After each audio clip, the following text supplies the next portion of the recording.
What's up, everybody? Welcome to DFS by the Numbers. These are my Thursday night DFS showdown picks. We have the Rams going against the Seahawks. Can't wait to break it all down, go player by player, and see what sticks out for this showdown slate. Before we get into it, if you guys can please leave a like on the video, subscribe to the channel if you have not yet. That'd be much appreciated. As always, I did get my core plays video out for Sunday, and I'll be getting out my full player pool later in the week as well for this week's Week 5 NFL slate. So we see that is a 53.5 point total where the Rams are going to be 2-point favorites in this game. And I say we start up top with Cooper Kupp. So Cooper Kupp has been phenomenal this year, to say the least. And even last week, right, he had 13 targets last week. So he had an off week, but still 13 targets. It's expensive. It is very expensive, especially considering that we have quarterbacks who are cheaper, good quarterbacks that are cheaper in Wilson and Stafford. But, I don't mind going up and getting Kupp at 12,400. I think he's definitely in play. I mean, even on a bad week, he had 13 targets. That's the most of the year. So on top of that, it's a really good matchup. So I do like Cooper Kupp quite a bit. I think he's definitely in play, but you could very well go down and save money and get quarterbacks here, which I think are very important. As we always talk about in showdown slates, quarterbacks are very important, especially guys like Russell Wilson and Stafford who are good quarterbacks. So Russell Wilson, he is 11,800. I think he's definitely in play as well. So this is going to be a pretty tough matchup for the Seahawks. Rams defense is pretty good, but not really worried about the matchup here on the showdown slate. Russell Wilson, very efficient passer, 23.1 DraftKings points on average. I think Russell Wilson is 100% in play. And then Matthew Stafford as well, who's going to be cheaper than both Wilson and Kupp. He's 11,400. And he's someone that had kind of an off game last week, but still scored 20.3 DraftKings points, threw the ball 41 times. Matthew Stafford and the Rams in general, the Rams offense has been looking phenomenal as of late. I love the matchup against Seattle as well. It's a high-scoring game. I think Matthew Stafford's definitely in play. So yeah, this top range is very tricky because I like all three of these guys. I like Kupp, I like Wilson, I like Stafford. I'm going to try to mix and match and try to get as much of them in my lineups as possible. So now we'll move down a little bit. We have DK Metcalf and Tyler Lockett. And it's just it's a headache picking between one or the other. All year I've been going Metcalf over Lockett, trying to finally figure it out. And we see that Lockett had a very good week 1 and week 2. And then my strategy finally paid off in playing Metcalf over Lockett in weeks 3 and 4, where Lockett kind of busted there, scoring 7.1 and then 6.4. But Lockett is somebody that has that boom or bust potential, which you're looking for in showdown. Either he's going to go out there, he's going to score 29, 34 points, or he's going to score 7 or 6 DraftKings points. For that reason, I do like Tyler Lockett in some lineups. Won't be in my main lineup more than likely, but he does have that boom or bust potential that you do look for in showdown. I'd be more inclined to get to a DK Metcalf, which has been pretty consistent throughout the year. 16.5 DraftKings points in week 4, 25.7 in week 3, 11.3 in week 2, and then 16 in week 1. At least 10 DraftKings points in all 4 games. They're averaging 17.4, has 3 touchdowns as well. I think Metcalf is in a great spot here against the Rams. So Metcalf for me over Lockett. I've had to pick between one of the two, but I think both are definitely in play. Moving down a little bit, Daryl Henderson, I do like him quite a bit. The Seahawks have actually given up, I believe, the most DraftKings points to opposing running backs this year. And when Henderson is healthy, he is the man on the team. Not really worried about Sony Michel whatsoever. We'll talk about him more. But yeah, most of my interest is going to be on Henderson, who he's good. He's pretty good. And he's getting targets as well. 6 targets in week 4, 5 targets in week 2. I love that. I love the price point here. I love the matchup against the Seahawks. I love the game script. They're projected to be favored as well. So I like Henderson, 8,400. I think there's a ton of value on that.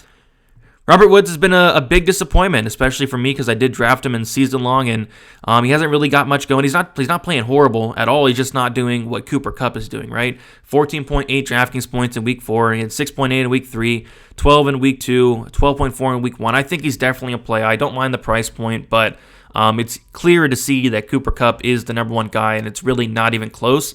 But then again, Cooper Kupp is almost 5,000 more than Robert Woods here. So yeah, I think Robert Woods is in play. But there is a guy that I do like on the Rams in terms of wide receivers that is a little bit cheaper that we'll talk about him. But can't deny that Robert Woods is in play because he definitely is. Chris Carson is questionable. If Chris Carson does play, to be honest, I don't have much interest in him. But if he does not play, there is another guy that we'll talk about. So I believe it's a neck injury that Carson's dealing with. If he does play, maybe he's limited, which is definitely not good at 6,600.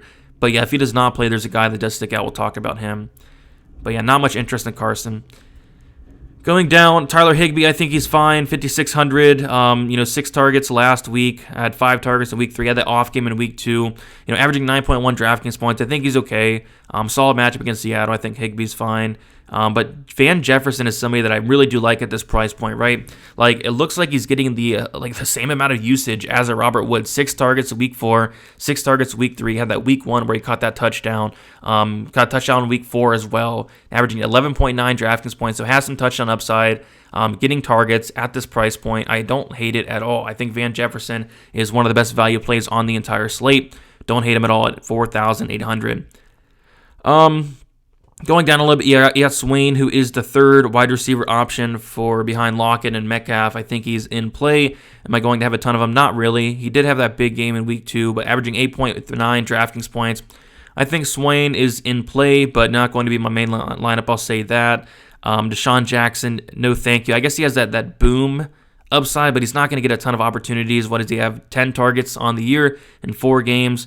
So he has that boom upside, had that 24-point game in week 3 against Tampa Bay. But more than likely probably a bust more weeks than not. But it is a showdown slate, so Deshaun Jackson could be somebody that is intriguing if you are playing multiple lineups. But don't see myself getting a ton of Jackson. But again, he has that boom potential.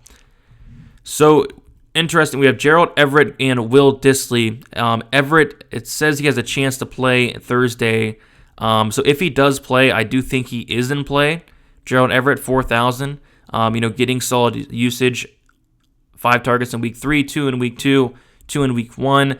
If Everett does not play, then I probably will gravitate towards Dissly, who last week had 2 targets, 2 receptions. But to be honest, I don't have a ton of interest in either. But again, if Everett plays, Everett's in play. If Everett does not play, then Dissly, that makes him in play there. So they're both pretty cheap. Don't see him doing a ton, but, decent pump plays.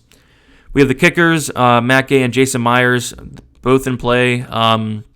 High total, 53.5 point total here. I think the kickers are both in play, mostly because there's not a ton of value down here.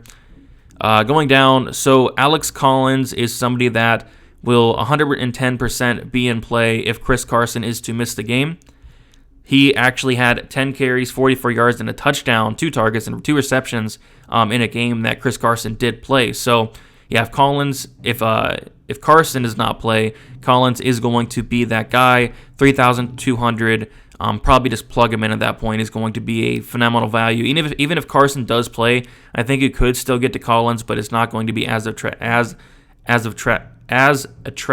Yeah, there it is. As attractive as it would be if Carson was out. Then we have the defenses: Rams, Seahawks. Rams defense is actually a very good defense. Seahawks not so much, but yeah, these defenses are very cheap. I think it's because we're expecting a high total game, but with the lack of value down here, I think you could get to some of these defenses, sprinkle them in. Obviously, if you can get a touchdown from either one, that's huge. A couple interceptions, a couple sacks here and there, that could be enough as well, because I could see them outscoring maybe some of the kickers, maybe obviously Sony Michel, Homer, guys like that. So there really isn't a ton of value. So I think the defenses are weirdly in play in this game. So I will be sprinkling some of them both. Maybe not in my main lineup, but I think Rams and Seahawks defense are something to look at for sure. We touched on Sony Michel a little bit. No thank you. I think Henderson's the guy. Sony Michel, when Henderson does play, just doesn't do much, right? 3 attempts, 11 yards. 1 attempt and 2 yards in week 1. I think Henderson's the man. Dallas, DJ Dallas could be, somewhat in play if Carson misses, but if Carson does play, absolutely not. So we'll see. Have to monitor that. But if Carson does not play, Dallas could be like a weird punt option where Dallas maybe gets a couple catches, gets a couple carries, and at 600, that's going to be some tremendous value there. Other than that, not much sticks out. We have the 200s, nothing down here for me. So just a quick recap down below. I actually don't mind sprinkling in some of these defenses.